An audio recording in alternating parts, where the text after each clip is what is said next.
उत्तर प्रदेश के मुख्यमंत्री योगी आदित्यनाथ ने शनिवार को फतेहपुर जिले को 489 करोड़ रुपए की 125 विकास परियोजनाओं की सौगात दी। सदर क्षेत्र के मदारीपुर कला में आयोजित विशाल जनसभा में सीएम ने सदर आयाशा विधानसभा की इन परियोजनाओं का लोकार्पण शिलान्यास किया। सुबह से आयोजन स्थल पर जिले भर के लोगों को पहुंचना शुरू हो गया था। मुख्यमंत्री के मंच पर पहुंचते पूरा मैदान जय श्री राम, योगी मोदी जिंदाबाद के नारों से गूंज उठा। सीएम ने हाथ मिलाकर जनता का अभिवादन किया। लोकार्पित और शिलान्यास की गई 125 परियोजनाओं में सड़क, बिजली, स्वास्थ्य, शिक्षा, ग्रामीण विकास से जुड़े काम शामिल हैं। सुरक्षा के मद्देनजर चप्पे चप्पे पर पुलिस बल तैनात रहा। शुरुआत दीप प्रज्वलन, सरस्वती वंदना के साथ हुई। मंच से जनता को संबोधित करते हुए मुख्यमंत्री योगी आदित्यनाथ ने कहा, डबल इंजन की सरकार में फतेहपुर सहित पूरे प्रदेश में विकास कार्य तेजी से हो रहा है। नौकरी के नाम पर वसूली होती थी, नकल माफिया पर सख्त प्रहार। सीएम ने नकल माफिया को लेकर कड़ी चेतावनी दी। 10 साल की सजा और 10 करोड़ रुपए जुर्माने का प्रावधान वाला कानून केंद्रीय कैबिनेट के पास आ गया है। युवाओं की नौकरी पर डकैती डालने वालों को मिट्टी में मिलना तय है।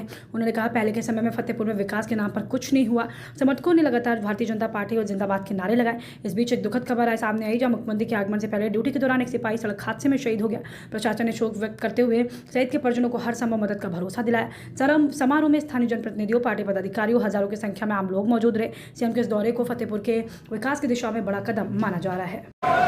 आज मुझे काफी दिनों के बाद आपके इस जनपद में आने का सौभाग्य प्राप्त हुआ है। द्वाबा की धरती 2017 के पहले आकांक्षी जनपद था।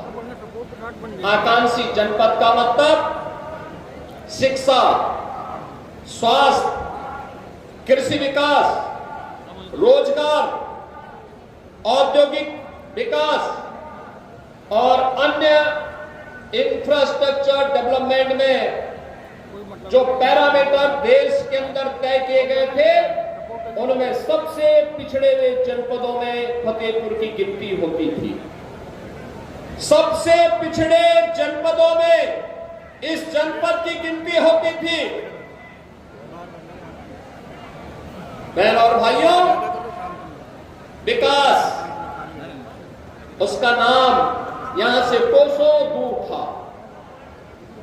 यह जनपद उससे वंचित था, क्योंकि यहां का विकास का पैसा सिपाही सिंडिकेट के द्वारा लूट मचा दी जाती थी।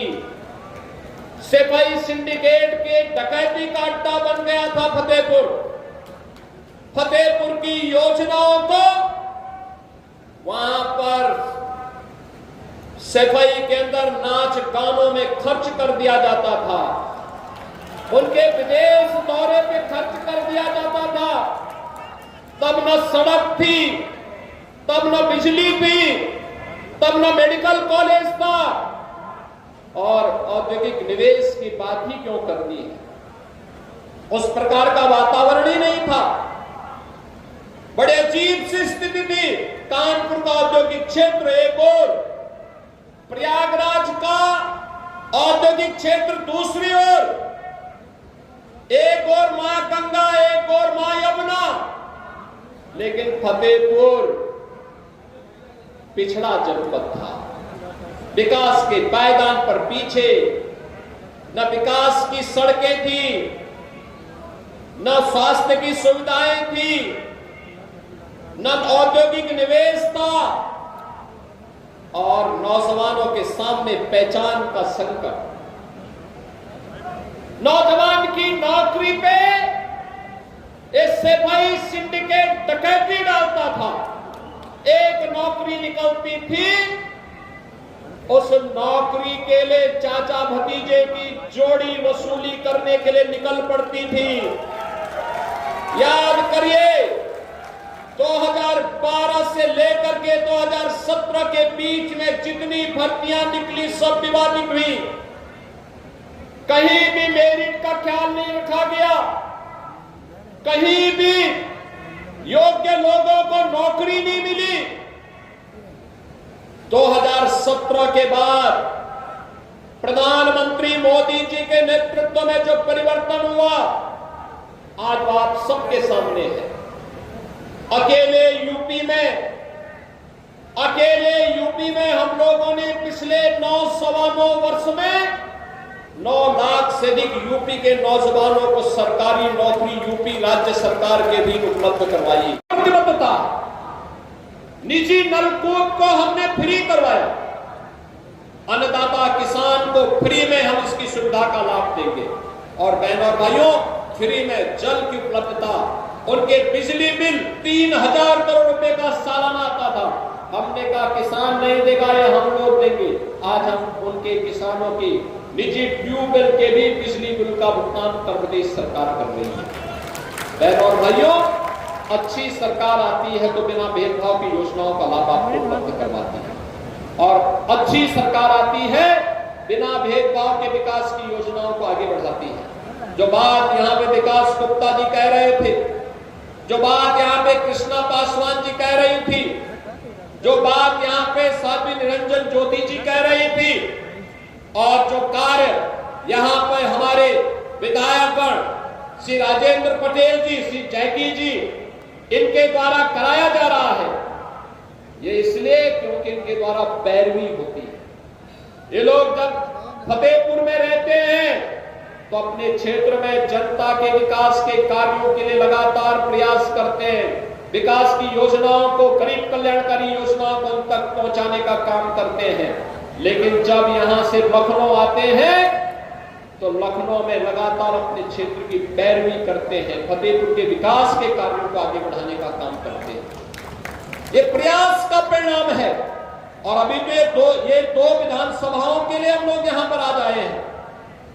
आज में इनमें जो कार्य यहां के लिए आज किए जा रहे हैं, फतेहपुर बहुआ हिलौता मार्ग के सुदृढ़ीकरण का, बहराइच बांदा मार्ग के सुदृढ़ीकरण का, असोदर चरौली रामनगर कोहन मार्ग के चौड़ीकरण और सुदृढ़ीकरण का, पुलिस लाइन में बहुमंजिला जो पुलिस बैरक के निर्माण का, पीएसी पाहनी में बैरक के निर्माण का, और राजकीय आईटीआई फतेहपुर के उन्नयन कार्य का, 50 बेड के आयुष हॉस्पिटल, ग्राम मवेली बुजुर्ग फतेहपुर का लोकार्पण का, आईटीआई सिविल लाइन फतेहपुर का, प्रोजेक्ट अलंकार के अंतर्गत राजकीय बालिका इंटर कॉलेज फतेहपुर के उन्नयन का, और 160 करोड़ रुपए से अधिक की पेयजल पुनर्गठन योजना के लोकार्पण का कार्यक्रम आज यहाँ पे संपन्न हुआ है।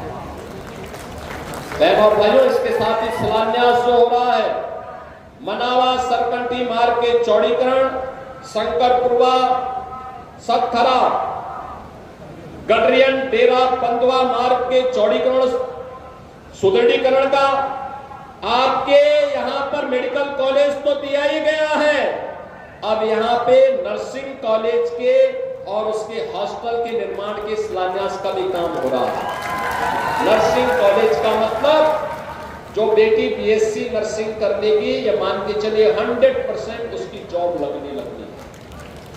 अब बात फतेहपुर की बेटी फतेहपुर में या प्रदेश में रोजगार और नौकरी यही प्राप्त कर रही है।